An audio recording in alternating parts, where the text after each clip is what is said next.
Tad, kad mēs nespējam atšķirt sevi pašu no citiem, kad mūsu jēdziens par to, kas mēs esam, un kur beidzās mūsu atbildība, saplūst ar to, kas atbilst vai atbild atkal citu domām, uzskatiem, tad mēs nonākam atkal pie tā, kad ne tikai mūsu psiholoģiskā spēja sevi nepieņemt nostrādā kaut kādā veidā, bet tas atbalsojas arī mūsu ķermenī. Apspiestas dusmas mūs aizved uz imunitātes problēmām.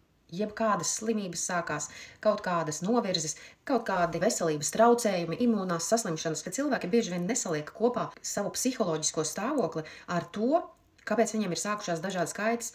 Jo bieži vien kaitas sākās tad, kad mēs esam kaut kam tikuši pāri, ir laiks sākties kaut kam jaukam, brīnišķīgam, bet tā nenotiek. Lūk, tad arī šī ir grāmata. Cik tad ļoti tās emocijas mums ir saistītas ar jebkāda veida disbalansiem ķermenī. Un šeit pat ir tāda doma, ka vai pastāv tāda vēža personalitāte. Jo te ir tik daudzi gadījumi, kur visiem cilvēkiem, kuri slimo, piemēram, ar viena vai otra tipa slimībām, viņiem ir vieni un tie paši paterni kādreiz bērnībā, pagātnē, notikuši kaut kādas vienādas līdzīgas traumas, kad var veidot bez maz vai šāda tipa personalitātes. Ne tikai, kad es runāju no tās pieredzes, kad cilvēki nāk un neredz tās saistības, mēs caur hipnotransformāciju akadēmiju mēs varam palīdzēt jums vai iemācīties ar šo metodi strādāt, vai jūs tiešām atbrīvot no domām, kuras jūs ir mocījušas dzīves ilgumā, vai kaut kādiem uzskatiem, kuri jums nav pamanāmi, bet viņi grauž jūsu tur dvēseli lēnām kopā, ja, līdz nonākat līdz kaut kādai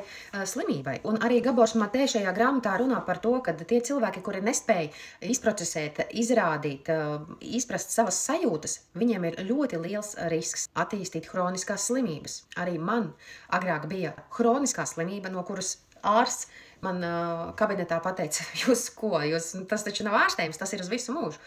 Un tikai tad, kad tu zini, kāds ir šis mehānisms, tu vari tikt no tā vaļā. Un es tiku no tā vaļā. Un šeit tie paterni visi ir aprakstīti. Un ja es skatos dzīvē atpakaļ un tām visām situācijām, kurās es esmu izstrādājis, nav brīnums, ka man tā kaita vairāk nav.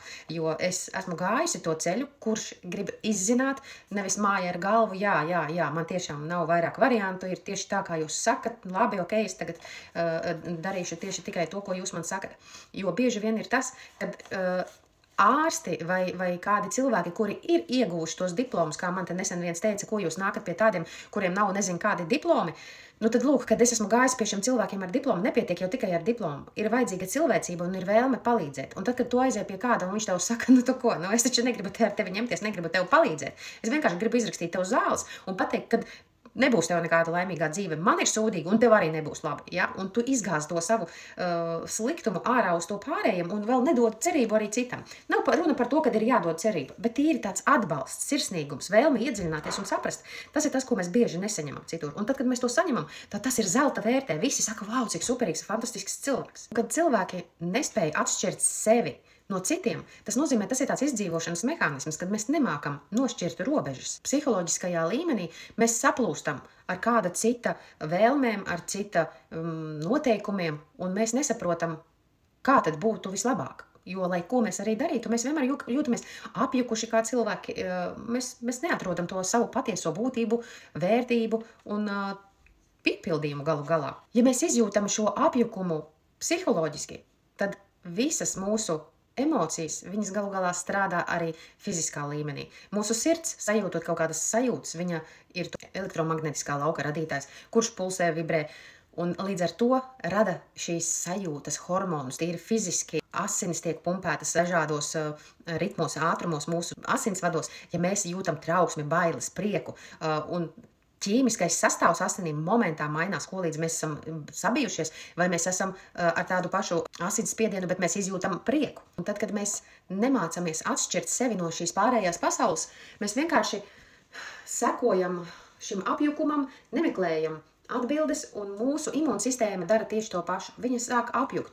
Viņa nespēja saprast, kāpēc mēs viņai dodam šādus impulsus, kāpēc mēs nemeklējam atrisinājumu. Viņa saka mums priekšā dažādos veidos, bet tad, kad mēs ejam pret sevi, tad arī imūnsistēma saka, ok, ja tu tā, tad es tev parādīšu tieši to pašu, ko tu domā, un mūsu domas vienkārši sāk graut pašas mūsu ķermeni fizikālā līmenī. Tāpēc citreiz, ja jūs neticiet man un jums tas nav jādara nekādā gadījumā, jūs varat atkal cita cilvēka viedokli, kuri varbūt apkopoti vairāki, palasīt par šīm saiknēm, kādas viņas ir, jo bieži mēs jau noniecinām citu kaut kādu pieredzi.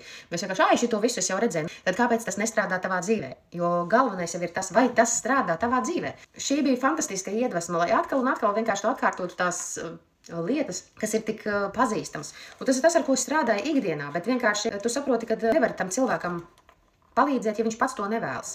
Bet ir vienkārši ļoti daudz situācijas, kurās cilvēki pieņem kā faktu to, man kāds pateica.